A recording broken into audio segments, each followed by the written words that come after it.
प्यारे मित्रों नमस्कार, स्वागत है आपका हमारे व्हाट टू स्टडी एएफएम के थर्ड सेशन में।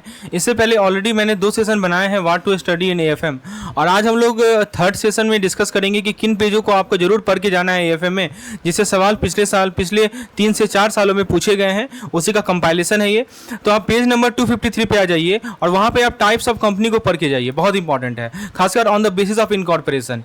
देखिए दोस्तों, यदि on the basis of incorporation की बात करें तो एक होता है हमारा चार्टर्ड कंपनी, जिसको एस्टैब्लिश किया गया था स्पेशल चार्टर के अंदर, और ये इशू किया गया था मोनार्क के द्वारा या हेड ऑफ स्टेट के द्वारा। तो इसको हम लोग बोलते हैं चार्टर कंपनी। इसका एग्जांपल की बात करें तो ईस्ट इंडिया कंपनी। ये पूछा गया था कि ईस्ट इंडिया कंपनी किस तरह की कंपनी है। आपके सामने charter company, statutory company, registered company, foreign company, ऐसे करके 4 ऑप्शन दे दिया गया था। तो याद रखिए, ईस्ट इंडिया कंपनी जो है हमारा एक तरह का चार्टर्ड कंपनी है, right. Bank of England chartered company है, और अब जो है ये इंडिया में इस तरह की कंपनियां नहीं देखी जाती हैं।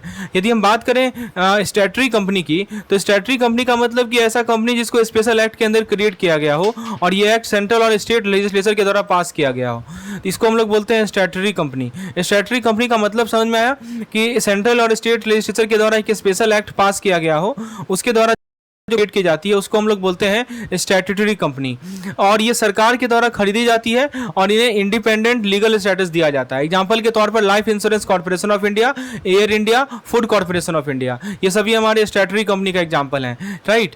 और फिर एक होता है रजिस्टर्ड कंपनी। रजिस्टर्ड कंपनी का मतलब कि कंपनीज एक्ट के प्रोविजन के अंदर जो कंपनियां रजिस्टर्ड होती हैं उनको हम लोग रजिस्टर्ड कंपनी बोलते हैं, जैसे टीसीएस हो गया, विप्रो हो गया, वीडियोकॉन हो गया, रिलायंस हो गया, ठीक है। और फिर एक होता है हमारा फॉरेन कंपनी। फॉरेन कंपनी का मतलब क्या हुआ कि जो कि भारत से बाहर है और इनका प्लेस ऑफ बिजनेस भारत में है, इसको हम लोग फॉरेन कंपनी बोलते हैं, ठीक है, on the basis of incorporation, जैसे Hong Kong and Shanghai banking corporation, ठीक है, HSBC। अब देखिए, एक है हमारा ऑनरशिप के बेसिस पर एक प्राइवेट कंपनी होती है। यहाँ पे ना नंबर ऑफ मेंबर पूछा जाता है, इसके लिए इसको नंबर ऑफ मेंबर को ध्यान से पढ़िए। देखिए, प्राइवेट कंपनी में ना 200 से ज़्यादा मेंबर नहीं हो सकते हैं, ठीक है, accept in case of 1 person company. एक स्पेशल केस है ओपीसी, जिसको 1 पर्सन कंपनी बोलते हैं, उसको छोड़कर 200 से ज़्यादा मेंबर जो है हमारे प्राइवेट कंपनी में नहीं हो सकते हैं। और यहाँ पे राइट टू ट्रांसफर, अपने शेयर का राइट टू ट्रांसफर रिस्ट्रिक्टेड होता है, ठीक है, मतलब ट्रांसफर आप नहीं कर सकते हैं। और तीसरा पॉइंट, एक और पॉइंट ध्यान रखिए इसमें, वो ये है कि कोई पब्लिक इन्विटेशन को प्रोहिबिट करता है, रोकता है कि वो सब्सक्राइब करे किसी सिक्योरिटी के कंपनी के सिक्योरिटी के लिए। It prohibit any public invitation to subscribe for any security of the company. तो प्राइवेट कंपनी का ये सब इंपॉर्टेंट पॉइंट है। इट प्रोहिबिट एनी, कोई पब्लिक इन्विटेशन हो कि हम इस कंपनी के सिक्योरिटी को के लिए सब्सक्राइब करें, इसको ये रोकता है, ठीक है। ये हो गया प्राइवेट कंपनी। दूसरा तरह का कंपनी आता है हमारा पब्लिक कंपनी। पब्लिक कंपनी जो है हमारा, याद रखिए सेक्शन पूछा जाएगा, सेक्शन है 2 subsection 71 of the Indian companies act. इसके अंदर ये पब्लिक कंपनी डिफाइंड है, राइट। इसमें नंबर ऑफ मेंबर में कोई रिस्ट्रिक्शन नहीं है, ये भी ध्यान रखिएगा। जैसे प्राइवेट कंपनी में 200 से ज़्यादा नहीं हो सकता है, ठीक है, इसमें ऐसा कोई रिस्ट्रिक्शन नहीं है। पब्लिक कंपनी में खासकर नंबर ऑफ मेंबर जरूर पढ़ के जाइए, और इसका शेयर जो है फ्रीली ट्रांसफरेबल होता है, ठीक है, ये भी पॉइंट ध्यान रखिएगा कि पब्लिक कंपनी का शेयर फ्रीली ट्रांसफरेबल होता है। गवर्नमेंट कंपनी की बात करें तो सरकार का स्टेक जो है कम से कम 51% का हो, ठीक है, पेड अप शेयर कैपिटल का, वो सरकार सेंट्रल गवर्नमेंट के द्वारा हो, तो गवर्नमेंट कंपनी बोलते हैं। एग्जाम्पल के तौर पर आप BHEL ले सकते हैं, भारत हेवी इलेक्ट्रिकल लिमिटेड। फिर एक होता है हमारा होल्डिंग कंपनी। होल्डिंग कंपनी जो है हमारा एक सेक्शन है, सेक्शन का नाम मैं आपको बताता हूं, section 2 subsection 46 of the companies act. इसके अंदर डिफाइंड है, इसका डेफिनेशन होता है कि इसके एक से ज्यादा सब्सिडरीज कंपनी होती हैं। फिर होता है हमारा एक एसोसिएट कंपनी। एसोसिएट कंपनी के अंदर मतलब एक ऐसा कंपनी जिसका सिग्निफिकेंट इन्फ्लुएंस हो लेकिन सब्सिडरी ना हो, इसके अंदर जॉइंट वेंचर कंपनियां आती हैं। फिर उसके बाद आता है हमारा 1 पर्सन कंपनी, इसको हम लोग OPC बोलते हैं। मैंने आपको बताया था इसका केवल एक ही पर्सन एक मेंबर के फॉर्म में होता है, इसको हम लोग OPC कहते हैं। और एक सब्सिडरी कंपनी, सेक्शन याद रखिए, सेक्शन है हमारा 2 सबसेक्शन नंबर 87, ठीक है, सेक्शन 2 सबसेक्शन 87 के अंदर सब्सिडरी कंपनी डिफाइन है। तो अभी हमने क्या क्या बात है कि एक बार क्विकली रिकॉल कर लिया जाए। देखिए, अभी मैंने आपको बताया सबसे पहले कि हमारा चार्टर कंपनी होता है, तो ये एक स्पेशल चार्टर के द्वारा एस्टेब्लिश किया जाता है। फिर हमने डिस्कस किया अभी कि एक हमारा होता है स्टैट्यूटरी कंपनी, स्पेशल एक्ट के द्वारा क्रिएट किया जाता है, क्योंकि central state government legislature create करती है। रजिस्टर्ड कंपनी, तो ये हमारा कंपनीज एक्ट के प्रोविजन के अंदर रजिस्टर्ड होता है। फॉरेन कंपनी, भारत से बाहर की कंपनी है लेकिन बिजनेस भारत में है। प्राइवेट कंपनी 200 से कम मेंबर होंगे और 200 मैक्सिमम मेंबर हो सकते हैं। और right to transfer to share restriction होता है। और यहाँ पे पब्लिक इन्विटेशन को आप इन्वाइट नहीं कर सकते पब्लिक को कि सब्सक्राइब करे किसी सिक्योरिटी के लिए। पब्लिक कंपनी सेक्शन 2 सबसेक्शन 71 याद रखिए, बहुत इंपॉर्टेंट है, कोई रिस्ट्रिक्शन नहीं है नंबर ऑफ मेंबर में, शेयर फ्रीली ट्रांसफरेबल होता है। गवर्नमेंट कंपनी, होल्डिंग कंपनी, इनके पास सब्सिडी एक से ज्यादा होते हैं, सेक्शन 2 सबसेक्शन 46 के अंदर डिफाइन है। यहाँ भी देखिए सेक्शन 2 है, यहाँ भी देखिए सेक्शन 2 है, तो सेक्शन 2 इस कंपनी से रिलेटेड है, ये याद रखिएगा। एसोसिएट कंपनी होता है जिसका सिग्निफिकेंट इन्फ्लुएंस होता है, और एक होता है हमारा ओपीसी, मैंने आपको बताया ही। आपको सवाल कर लिया जाए, सवाल है कि किस तरह की कंपनी को एस्टैब्लिश किया जाता है, स्पेशल चार्टर जो कि मोनार्क के द्वारा इशू किया जाए, तो इसको हम ऑप्शन है statutory company, charter company, registered company, foreign company. सही जवाब है इसका हमारा चार्टर कंपनी, ठीक है, option number B is the correct answer. अगला सवाल है हमारा कि ये इनमें से कौन सा जो है हमारा प्राइवेट कंपनी का कैरेक्टरिस्टिक्स है, which of the following is the characteristics of private company? No restriction of number of member, share are freely transferable, prohibit public invitation, yes yes yes, ये सही है, ठीक है। नंबर ऑफ मेंबर में तो restriction होता है, 2 से ज्यादा नहीं मेंबर हो सकते हैं, शेयर फ्रीली ट्रांसफरेबल नहीं है, तो ऑप्शन नंबर सी सही है कि यहाँ पे पब्लिक इन्विटेशन को रोका जाता है। अगला पॉइंट है हमारा, नेक्स्ट पॉइंट है कितना पेड अप शेयर कैपिटल का कितना परसेंटेज जो है वो गवर्नमेंट के द्वारा हेल्ड किया जाएगा, उसको हम लोग गवर्नमेंट कंपनी मानते हैं, तो ऑप्शन नंबर 51 है 51%, यानी पेड अप शेयर कैपिटल का 51% जो है वो गवर्नमेंट के लिए है के द्वारा हेल्ड किया जाएगा for company to be considered government company. अब एक किस तरह का कंपनी केवल एक पर्सन एक मेंबर के रूप में होता है, तो उसको बोलते हैं 1% कंपनी, ओपीसी बोलते हैं। What define an associate company in relation to another company?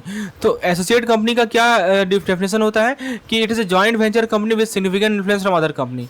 अब आप आ जाइए पेज नंबर 257 पे, और 257 में आप पढ़ के जाइए इश्यूज ऑफ शेयर कैसे होता है और उसका अलॉटमेंट का बेसिस क्या होता है। तो सबसे पहले मैं आपको क्लासेस ऑफ शेयर के बारे में थोड़ा जानकारी दे देता हूं। देखिए, एक होता है हमारा प्रेफरेंस शेयर और एक होता है इक्विटी शेयर।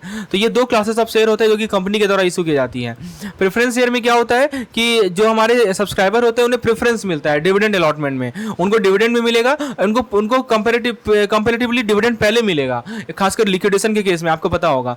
यदि हम बात करें एप्लीकेशन प्रोसेस की, देखिए दोस्तों, प्रोस्पेक्टिव शेयर होल्डर अप्लाई करते हैं शेयर के लिए, एक प्रिस्क्राइब फॉर्म होता है जिसमें शेयर होल्डर अप्लाई करते हैं। ओवर सब्सक्रिप्शन तब होता है जब टोटल एप्लीकेशन जो है शेयर से ज्यादा हो। सिंपल सी बात है, टोटल एप्लीकेशन जो है आपका वो यदि शेयर जो कंपनी ऑफर कर रही है उससे ज्यादा हो जाए तो उसको नाम से ही क्लियर है ना दोस्तों। ओवर सब्सक्रिप्शन मतलब क्या हुआ कि कंपनी जितना शेयर, मान लीजिए कंपनी 100 शेयर ऑफर कर रही है और लोग जो 200 शेयर 200 लोग अप्लाई कर दिए, तो इसको बोलते हैं ओवर सब्सक्रिप्शन, ठीक है। अब एक होता है हमारा मिनिमम सब्सक्रिप्शन, इसका क्या मतलब होता है, लेट्स ट्राई टू अंडरस्टैंड। यदि मान लीजिए शेयर फुल्ली सब्सक्राइब नहीं है लेकिन एक मिनिमम सब्सक्रिप्शन रिसीव हुआ है, तो कंपनी प्रोसीड करती है कि वो एप्लीकेशन एक्सेप्ट करेगी और शेयर अलॉट करेगी। तो मिनिमम सब्सक्रिप्शन होना जरूरी होता है। अब अलॉटमेंट की बेसिस की बात करें तो एप्लीकेंट को कैटेगराइज किया जाता है कितना नंबर ऑफ शेयर उन्होंने अप्लाई किया है, तो यही होता है हमारा basis of allotment. Applicant are categorise based on number of share they have applied for, ठीक है।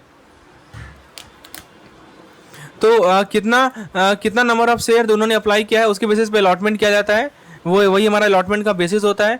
अब देखिए एक चीज और समझिए कि अलॉटमेंट जो होता है ना वो हमारा प्रोपोर्शनेट बेसिस में होता है, इसमें हम लोग ओवर सब्सक्रिप्शन रेशियो को कंसीडर करते हैं, राइट। तो allotment is made on the proportionate basis, we consider the over subscription ratio. और एक और चीज याद रखिए कि रिफंड को हम लोग इशू करते हैं किसके लिए, we issue refund for rejected application या एक्सेस अमाउंट जो कि हमें प्रो रेटा अलॉटमेंट पे रिसीव हुआ है, ठीक है। तो देखिए एक 2-3 पॉइंट को ध्यान रखना है हमें अलॉटमेंट प्रोसेस में। सबसे पहला पॉइंट क्या ध्यान रखना है कि एप्लीकेंट को कैटेगराइज किया जाएगा कितना शेयर उन्होंने अप्लाई किया है इसके बेसिस पर, और अलॉटमेंट जो है प्रोपोर्शनेट बेसिस पे होगा, याद रखिएगा। और ओवर सब्सक्रिप्शन रेशियो को आपको कंसीडर करना है, और जो हमारे रिजेक्टेड एप्लीकेशन है उनके लिए रिफंड को इशू करना है, या एक्सेस अमाउंट जो हमें रिसीव हुआ है उसके लिए भी रिफंड इशू करना है, या हमारा प्रो डेटा अलॉटमेंट पे जो एक्सेस अमाउंट रिसीव हुआ है उसके लिए भी रिफंड इशू करना है। अब एक पॉइंट है जो कि हमें बहुत इंपॉर्टेंट है, वो है अमाउंट ड्यू ऑन शेयर।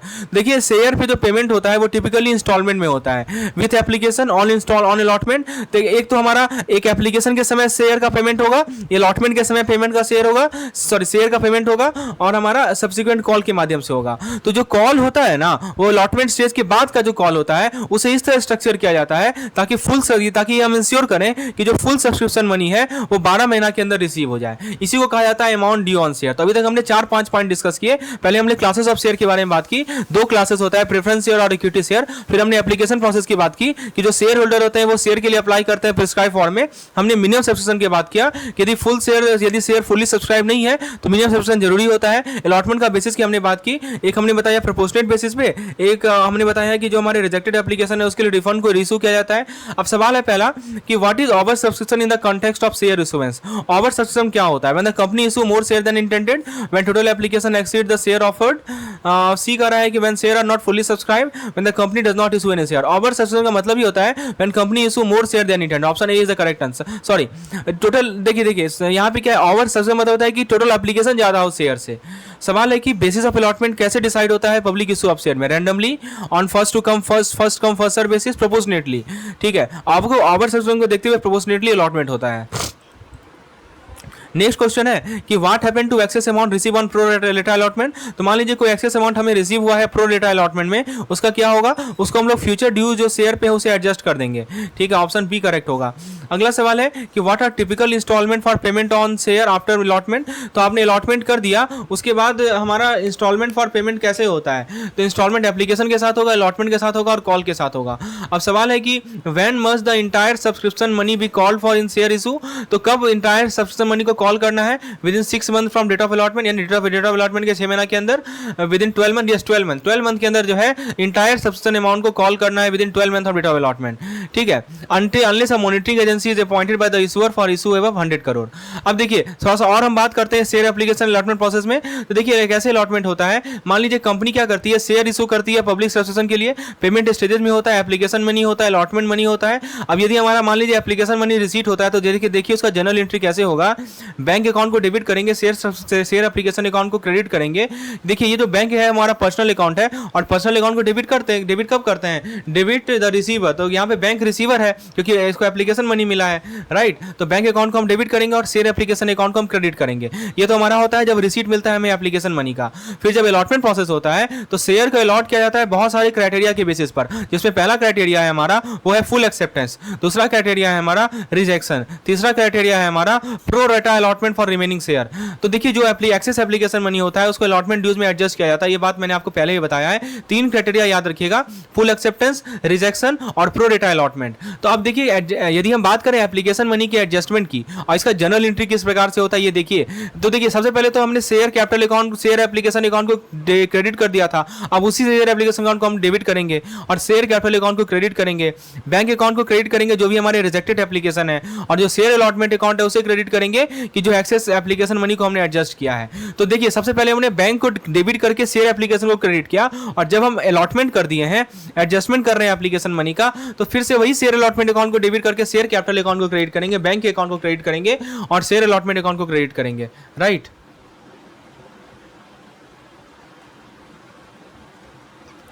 और उसके बाद यदि हम बात करें अलॉटमेंट कॉल एंड पेमेंट की, तो दोस्तों अलॉटमेंट कॉल एंड पेमेंट में क्या है कि जो अलॉटमेंट अमाउंट होता है वो बोर्ड के द्वारा कॉल्ड अप किया जाता है। ठीक है, allotment amount is called up by the board. इसका जनरल एंट्री कैसे होगा? Share allotment account debit to share capital account credit. और ये कॉल किस समय होगा? शेयर अलॉटमेंट अकाउंट को डेबिट करेंगे, शेयर कैपिटल अकाउंट को क्रेडिट करेंगे, और जब हमारा अलॉटमेंट मनी रिसीव हो जाएगा तब बैंक अकाउंट को डेबिट करेंगे, शेयर अलॉटमेंट अकाउंट को क्रेडिट करेंगे। ठीक है, तो ये 2 केस को आपको ध्यान रखना है। और के बाद का जो सब्सिक्वेंट कॉल होगा तो उसमें जो है पहला और फाइनल कॉल में शेयर फर्स्ट अकाउंट कॉल को डेबिट करेंगे और फिर शेयर कैपिटल अकाउंट को क्रेडिट करेंगे, और जब फर्स्ट कॉल मनी रिसीव हो जाएगा bank account debit to share first account call credit. ठीक है, और यदि कोई कॉल अमाउंट अनपेड हो जाता है तो उसको कॉल इन एरियर अकाउंट में रिकॉर्ड करते हैं। ठीक है, सवाल है कि कितने शेयर को फुली, अच्छा ये देखिए ये एक सिनेरियो है जो कि आपके बुक में दिया हुआ है, तो इसको हम लोग इग्नोर कर सकते हैं। ठीक है, एक्सेस अमाउंट मनी को कैसे एडजस्ट किया जाता है? उसको अलॉटमेंट ड्यूज में एडजस्ट किया जाता है। क्या एंट्री पास होगा जब अलॉटमेंट मनी को कॉल किया जाएगा बोर्ड के द्वारा? तो share allotment account debit to share capital account credit. अब एक पॉइंट है जो कि हमारा issue of share at premium है, बहुत इंपॉर्टेंट टॉपिक है, इसको जरा देखते हैं। यदि प्रीमियम में शेयर को इशू होता है तो क्या करते हैं? तो शेयर जो इशू किया जाता है फेस वैल्यू से हायर वैल्यू पे, उसे हम लोग प्रीमियम पे इशू करते हैं। इसे अलाउ किया जाता है कंपनीज एक्ट के अंदर, और प्रीमियम डिसाइड किया जाता है बोर्ड के द्वारा as per SEBI regulation, right. तो सेबी रेगुलेशन के अनुसार जो है प्रीमियम डिसाइड किया जाता है, और शेयर फेस वैल्यू से ज्यादा प्राइस पे इशू किया जाता है। यदि हम शेयर प्रीमियम की यूटिलाइजेशन की बात करें तो इसको बहुत सारे काम के लिए यूज कर सकते हैं। तो जब भी शेयर को हम लोग फेस वैल्यू से हायर प्राइस पे इशू करते हैं तो उसको कहा जाता है कि इसे प्रीमियम पे इशू किया गया है, और ये हमारे कॉम्प्लेक्स एक्ट के अंदर ऐसा इशू करना अलाउड है, राइट। तो आप देखिए इसको हम लोग बहुत सारे काम के लिए यूज कर सकते हैं, जैसे हमें शेयर को बायबैक करना है, फुल्ली पेड बोनस शेयर को इशू करना है, प्रिलिमिनरी एक्सपेंस को राइट ऑफ करना है, डिस्काउंट को, कमीशन को राइट ऑफ करना है, प्रीमियम पे करना है on redemption of preference share और डिवेंचर। तो इन सभी के लिए हम लोग क्या कर सकते हैं, शेयर प्रीमियम को यूटिलाइज कर सकते हैं। अब देखिए शेयर प्रीमियम का यदि अकाउंटिंग की बात करें तो देखिए ये जो हमारा शेयर प्रीमियम अकाउंट है ना, उसको क्रेडिट किया जाएगा प्रीमियम अमाउंट से और इसको रिकॉर्ड किया जाता है रिजर्व्स एंड सरप्लस के अंदर, liability side of the balance sheet. यानी हमारा बैलेंस शीट का जो लायबिलिटी साइड होता है उसके अंदर रिजर्व्स एंड सरप्लस वाले पोर्शन में हम लोग क्या करते हैं कि ये जो शेयर प्रीमियम अकाउंट का है उसे रिकॉर्ड करते हैं। और शेयर प्रीमियम एक कैपिटल प्रॉफिट होता है, इसको डिविडेंड के रूप में डिस्ट्रीब्यूट नहीं किया जाता है, लाभांश के रूप में डिस्ट्रीब्यूट नहीं। जनरल एंट्री की बात करें तो शेयर एप्लीकेशन या अलॉटमेंट अकाउंट को डेबिट करेंगे, शेयर कैपिटल को डेबिट क्रेडिट करेंगे या शेयर प्रीमियम अकाउंट को क्रेडिट करेंगे। मैं आपको फिर से बता दूं main point share premium account के बारे में कि जब भी किसी शेयर को इशू किया जाएगा फेस वैल्यू से ज्यादा वैल्यू पे तो कहा जाता है कि ये प्रीमियम पे इशू किया गया है, और इसको हम लोग buyback of share, fully paid bonus share के इशू में, writing of preliminary expense, premium पे करने में, इन सब में यूटिलाइज करते हैं। और इसको हम लोग शेयर प्रीमियम अकाउंट को क्रेडिट करेंगे प्रीमियम अमाउंट से, रिजर्व एंड सरप्लस के अंदर रिकॉर्ड करते हैं हमारे liability side of balance sheet के अंदर। शेयर प्रीमियम एक कैपिटल प्रॉफिट है जिसको डिविडेंड के रूप में डिस्ट्रीब्यूट नहीं किया जाता है। पहला सवाल है what does it mean when share are issued at premium? Share are issued at lower price than face value, share are issued at the face value. Option C कर रहा है कि share are issued at the higher price. Yes, option C is the correct.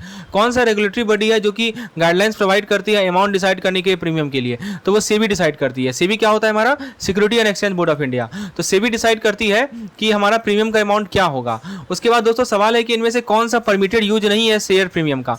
Which of the following is not a permitted use of share premium? Buyback of share, issuing fully paid bonus share, writing of company operational expense, paying premium, redemption of preference share. तो ये writing of, ठीक है ना। देखिए operational expense नहीं है, ध्यान से पढ़िए आप। अभी हमने आपको बताया था कि जो राइट ऑफ करते हैं वो हमारा प्रिलिमिनरी एक्सपेंस करते हैं, डिस्काउंट करते हैं, कमीशन इशू करते हैं, ना कि हम लोग ऑपरेटिंग एक्सपेंस को करते हैं। इसलिए पढ़ना जरूरी है कि क्या क्या राइट ऑफ किया जा रहा है। तो शेयर प्रीमियम को हम यूज नहीं कर सकते कि कंपनी का ऑपरेशनल एक्सपेंस को राइट ऑफ करने के लिए, इसको स्पेसिफिक पर्पस के लिए यूज किया जाता है। बायबैक ऑफ शेयर, इशूड, ये सब याद रखिए कि कहां कहां हम लोग शेयर प्रीमियम का यूज नहीं कर सकते हैं। सवाल है कि शेयर प्रीमियम को कहां रिकॉर्ड किया जाता है बैलेंस शीट में? इसको रिकॉर्ड करते हैं हम लोग रिजर्व एंड सरप्लस के अंदर। क्या जनरल एंट्री होगा शेयर प्रीमियम को रिकॉर्ड करने के लिए? तो शेयर एप्लीकेशन और अलॉटमेंट अकाउंट को डेबिट करेंगे, शेयर कैपिटल अकाउंट को क्रेडिट करेंगे, शेयर प्रीमियम अकाउंट को क्रेडिट करेंगे। अब आप पेज नंबर 263 पे आ जाइए और हम लोग बात करते हैं forfeiture and reissue of share. बहुत इंपॉर्टेंट पार्ट को डिस्कस करने वाले हैं। फॉरफीचर का मतलब ये होता है कि जब भी शेयर होल्डर जो है अपना ड्यू नहीं पे कर पाए, डिस्पाइट रिमाइंडर देता गया लेकिन शेयर होल्डर जो अपना ड्यू नहीं पे करे, तो कंपनी बोर्ड क्या करती है कि रिजोल्यूशन पास करती है कि हम शेयर को फोरफीट कर देंगे। ठीक है, तो फॉरफीचर जो है शेयर होल्डर का नाम कैंसिल कर देता है from register of member and amount already paid are forfeited. ठीक है, तो जो भी अमाउंट पहले से पे किया गया उसे भी फोरफिट कर लिया जाएगा और उसका नाम भी फोरफिट कर लिया जाएगा। इसका जनरल एंट्री की बात करें तो शेयर कैपिटल अकाउंट डेबिट होगा और कितना होगा, नंबर ऑफ शेयर कितना फोरफिट किया गया इनटू अमाउंट कॉल्ड अप पर शेयर। एक शेयर में कितना अमाउंट कॉल्ड अप किया गया, ठीक है, उतना शेयर कैपिटल अकाउंट डेबिट होगा। मतलब कितना देखिए तो होता है कि आपने कितना शेयर को फोरफिट किया और पर शेयर कितना अमाउंट कॉल किया, फिर कॉल इन एरियर अकाउंट को क्रेडिट कर देंगे जो अमाउंट हमारा अनपेड रह गया और फोरफिटेड शेयर अकाउंट को क्रेडिट कर देंगे। ठीक है, यदि हमारा प्रीमियम अमाउंट अनपेड है तो शेयर प्रीमियम अकाउंट को भी डेबिट करते हैं। और रीइशू बात करें तो फॉरफिटेड शेयर को हम रीइशू कर सकते हैं लेकिन जो प्राइस रहेगा वो अमाउंट इन एरियर से लोअर नहीं रहेगा, राइट। तो ये ध्यान रखना है। और यदि अमाउंट जो हमें रिसीव हो रहा है रीइशू से वो फेस वैल्यू से ज़्यादा है तो एक्सेस को हम लोग कैपिटल रिजर्व में ट्रांसफर कर देंगे। क्या होगा यदि शेयर होल्डर जो है ड्यूज नहीं पे करते अपने शेयर में तो शेयर उनका फोरफिट हो जाता है। ऑप्शन नंबर बी करेक्ट है। कौन सा अकाउंट को क्रेडिट होगा जब शेयर को फोरफिट किया जाएगा नॉन पेमेंट के कारण? तो कॉल इन एरियर अकाउंट को क्रेडिट किया जाएगा। ठीक है, जो हमारा अनपेड अमाउंट है उसको क्रेडिट किया जाएगा कॉल इन एरियर अकाउंट को। If the forfeited share issued at premium has premium unpaid which account is debited, तो शेयर प्रीमियम अकाउंट को डेबिट किया जाएगा। क्या मिनिमम प्राइस इस फॉरफिटेड शेयर को रीइशू किया जाता है? उसको बोलते हैं अमाउंट इन एरियर। तो अमाउंट इन एरियर वो मिनिमम अमाउंट होता है जिसमें हमारा फॉरफिटेड शेयर को रीइशू किया जाता है। तो जो मान लीजिए कोई एक्सेस अमाउंट है फेस वैल्यू पे, उसको कैसे हैंडल किया जाएगा, उसको कैसे रीइशू किया जाएगा? उसको कैपिटल रिजर्व अकाउंट में ट्रांसफर किया जाएगा। एक होता है हमारा बोनस शेयर। बोनस शेयर क्या होता है कि बोनस शेयर को हम लोग इशू करते हैं रिजर्व्स और सरप्लस को कैपिटलाइज करके, उसे हम लोग शेयर कैपिटल में कन्वर्ट करते हैं। यानी रिजर्व और सरप्लस को कन्वर्ट किया जाता है शेयर कैपिटल में, तब बोनस शेयर इशू होता है। इसे एग्जिस्टिंग इक्विटी शेयर होल्डर को इशू किया जाता है बिना किसी कंसिडरेशन का। सेक्शन 63 के अंदर आ जाइए कंपनीज एक्ट का। इसमें सोर्सेज है free reserves, security premium account, capital redemption reserve account, reserve from valuation revaluation of asset, इसे यूज नहीं कर सकते हैं। तो जो हमारे पास एसेट रिवैल्यूएशन के कारण जो रिजर्व्स आ रहा है उसको हम लोग बोनस शेयर के सोर्सेज में यूज नहीं कर सकते, ये ध्यान रखिएगा। अब क्या क्या कंडीशन है ये बोनस शेयर को इशू करने का वो देख लीजिए। कंपनीज के आर्टिकल के द्वारा ऑथराइज होना चाहिए, जनरल मीटिंग में अप्रूव होना चाहिए, कोई डिफॉल्ट नहीं होना चाहिए इंटरेस्ट पेमेंट में या प्रिंसिपल पेमेंट में, फिक्स डिपॉजिट पे, कोई स्टैट्यूटरी डिपॉजिट ड्यूज पे डिफॉल्ट नहीं होना चाहिए, कोई पार्टली पेड अप शेयर को फुल्ली पेड अप बनाया जाएगा और प्रिस्क्राइब गाइडलाइन से कॉम्प्लाइंस होना चाहिए। रेस्ट्रिक्शन की बात करें तो बोनस शेयर को आप डिविडेंड को रिप्लेस नहीं कर सकता, इसको प्रायोरिटाइज कर सकते हैं कैपिटल रिडेम्पशन, शेयर प्रीमियम और कैपिटल रिजर्व्स के माध्यम से। सेबी का गाइडलाइन क्या कहता है? सेबी का गाइडलाइन कहता है कि आप जो हमारे एफसीडी होते हैं, फुल्ली कन्वर्टेबल डिवेंचर के होल्डर होते हैं, उनके बेनिफिट उन्हें आप ये बेनिफिट एक्सटेंड कर सकते हैं, पीसीडी को भी बेनिफिट एक्सटेंड कर सकते हैं, और ये हमारे रिजर्व्स जो हमारे रिवैल्यूएशन ऑफ फिक्स एसेट होते हैं उनके रिजर्व से कैपिटलाइज नहीं कर सकते हैं।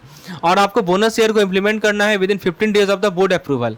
यदि शेयर होल्डर का अप्रूवल की रिक्वायरमेंट नहीं है तो बोर्ड के अप्रूवल के 15 दिन के अंदर बोनस शेयर को इंप्लीमेंट करना है।